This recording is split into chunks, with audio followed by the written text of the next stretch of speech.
जीतने वालों को मेरा सलाम। एमी मरान अपनी किताब में सबसे बात कहती हैं। आपको डायबिटीज है तो ये जरूरी नहीं है कि आप कमजोर है।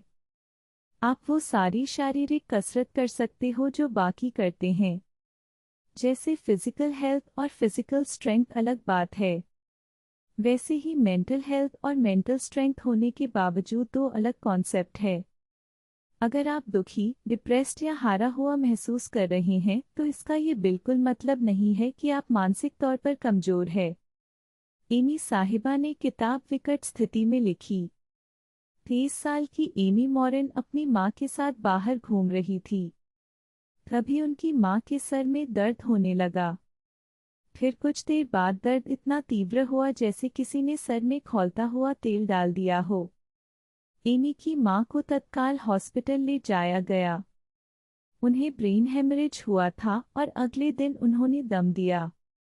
एमी जैसे तैसे इस घटना से उभर रही थी कि अचानक दिल के दौरे के कारण उनके पति चल बसे। अभी नई नई शादी हुई थी और एमी को 2 सदमे लगे थे। फिर कुछ साल बाद एमी के ससुर को टर्मिनल कैंसर पाया गया। वे उसी अवसाद को महसूस करने लगी। खुशकिस्मती से एमी साइकोथेरेपिस्ट भी थी जिनका काम लोगों की मानसिक परेशानी पहचानना और उनसे बाहर निकालना था। वे जानती थी कि अचानक सदमों के बावजूद वे खुद को डिप्रेशन में नहीं जाने दे सकती। इससे बचने के लिए उन्होंने वो 13 गलतियां एक पेपर पर लिखी जो मेंटली स्ट्रांग लोग नहीं करते।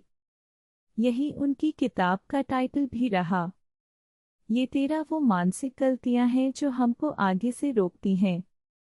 एमी कहती है कि अगर हम इन 13 में से 3 घातक आदतों को सुधार लें तो हम बाकी 10 गलतियों से अपने आप बच जाएंगे।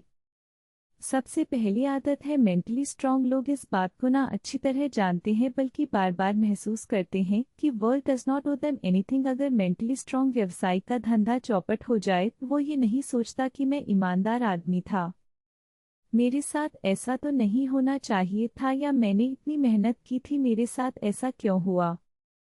जो लोग उम्मीद करते हैं कि उनके साथ हमेशा सही होगा या उनके पास किसी तरह का गारंटी कार्ड है जिस पर लिखा है कि मुझे कभी तकलीफ नहीं होगी, वे लोग अपनी जिंदगी में गुस्सा और फ्रस्ट्रेशन भर लेते हैं क्योंकि उनको लगता है कि उनके साथ किस्मत ने धोखा किया है। एमी कहती है कि चाहे आप दुनिया के सबसे बुद्धिमान इंसान हो या आपने अपनी जिंदगी में बाकियों से ज्यादा दुख झेले हो, फिर भी इस बात की कोई गारंटी नहीं है कि आपके साथ हमेशा सब हो। मेंटली स्ट्रांग लोग इस चाल के प्रति सावधान रहते हैं। मेरे साथ ऐसा क्यों हुआ जैसे सवालों से वे सतर्क हो जाते हैं, क्योंकि इसमें किस्मत के प्रति शिकायत छुपी है। वे अपने आप को याद दिलाते हैं कि इस दुनिया में ऐसे बहुत लोग हैं जो काबिल और मेहनती है फिर भी कठिन जिंदगी जीते हैं। कई मासूम लोग हैं जो युद्धग्रस्त देशों में फंसे हुए हैं। कई होशियार बच्चे हैं जिन्हें कभी किताब नसीब नहीं होगी। जब मेंटली स्ट्रांग लोग ऐसा सोचते हैं तो वे अपनी शिकायतें कर सोचने लगते हैं कि हम अपनी तरफ से इस दुनिया के लिए, इस देश के लिए क्या कर सकते हैं। इनमें सेवा और मदद का गुण होता है।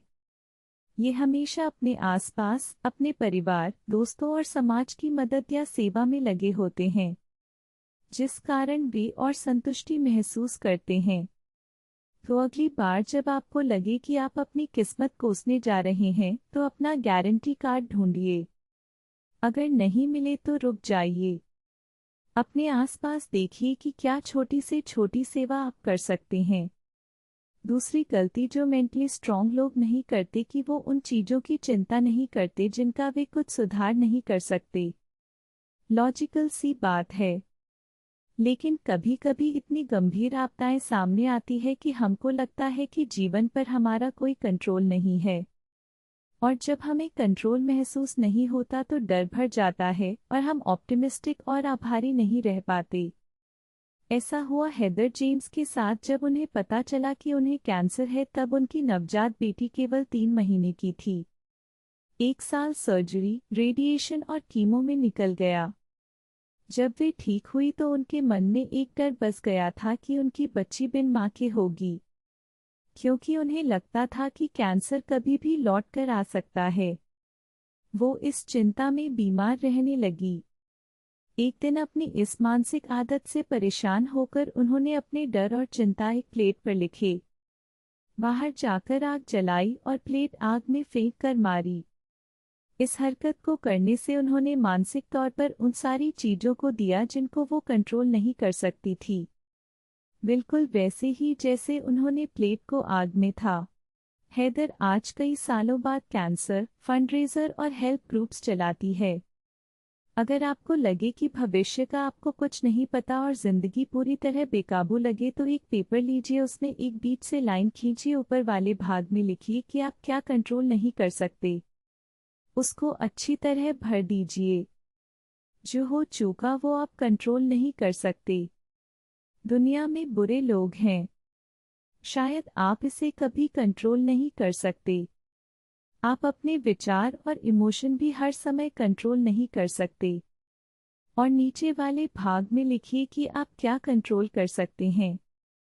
आप अपना रिएक्शन और अभ्यास कंट्रोल कर सकते हैं। का मतलब निकालना, और अपना दृष्टिकोण भी आप कंट्रोल कर सकते हैं। जब शीट भर जाए तो ऊपर वाला हिस्सा कर उसमें आग लगा दीजिए और अपने डर को धुआं होते हुए देखिए। आप कहेंगे ये दोनों बातें सुनने में बहुत अच्छी लगती हैं। हम एक आध बार चिंता, फ्रस्ट्रेशन या शिकायत करना सकते हैं, लेकिन ये तरकीबें कुछ ही देर काम करती हैं। इसी बात से अगली आदत पर आते हैं।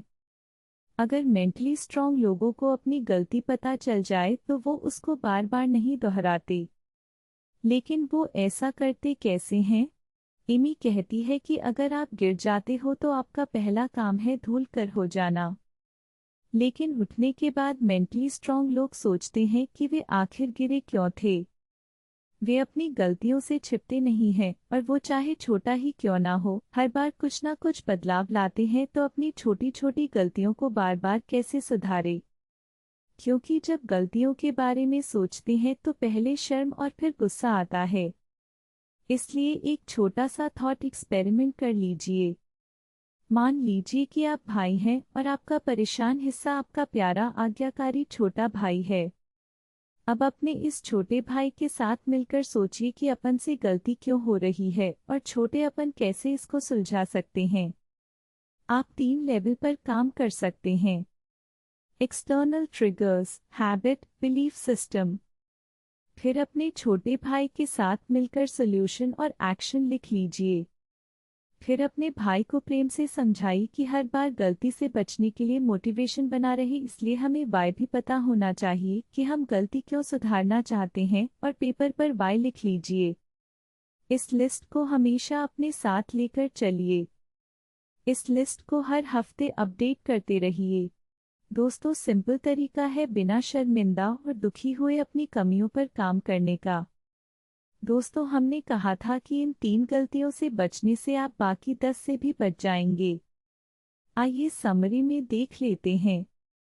जब आप महसूस करने लगते हो कि world does not owe you anything, ऐसा कोई गारंटी कार्ड आपके पास नहीं है कि आपके साथ सब होगा, तो आप स्वतः ही अपने ऊपर तरस खाना बंद कर देते हैं। दूसरों की सफलता या किस्मत से जलना बंद कर देते हैं, क्योंकि आपको वो लोग भी दिखते हैं जो बहुत मेहनती, काबिल और मासूम है, फिर भी परेशान है, और आप दूसरों की सेवा और मदद के लिए तत्पर हो जाते हो। जब आप उन बातों पर चिंता और फोकस करना देते हैं जो आपके कंट्रोल में नहीं है, तो अपने आप उन चीज़ों पर काम करते हो जो आपके कंट्रोल में है। ऐसा करने से पहले क्या हुआ, भूतकाल में क्या हुआ, उस बारे में ध्यान देना बंद कर देते हैं। लोग क्या सोचते हैं इससे आपको फर्क नहीं, क्योंकि आप कुछ करो या ना करो लोग तो बोलेंगे, और ये आपके कंट्रोल में नहीं है। और ना ही आप सबको खुश करने की कोशिश करते हो। फिर जब आप एक गलती बंद करके उसे सुधारने की कोशिश करते हैं तो आप भी मेंटली स्ट्रांग लोगों की तरह बदलाव से बचना देते हैं, रिस्क लेने से डरना देते हैं, तुरंत रिजल्ट की अपेक्षा करना और रिजल्ट के पीछे भागना देते हैं। आप फेलियर के बाद रुकना देते हैं। और ऊपर की 5 गलतियां कम होने से आप कभी अकेलेपन से नहीं डरते, क्योंकि यह समय मनन, चिंतन या थॉट एक्सपेरिमेंट का उपयुक्त समय होता है। दोस्तों, अगर आपको ये वीडियो पसंद आया तो अभी के अभी तीसरे पॉइंट से स्टार्ट कीजिए। भाई की तरह सोचिए और सॉल्यूशंस पेपर पर लिखकर रखिए और याद रखिए कि आपके समय से कोई वीडियो कीमती नहीं है। मैं काम के किस्से लाता रहूंगा। हिम्मत, हरकत, होशियारी। हम जीतेंगे।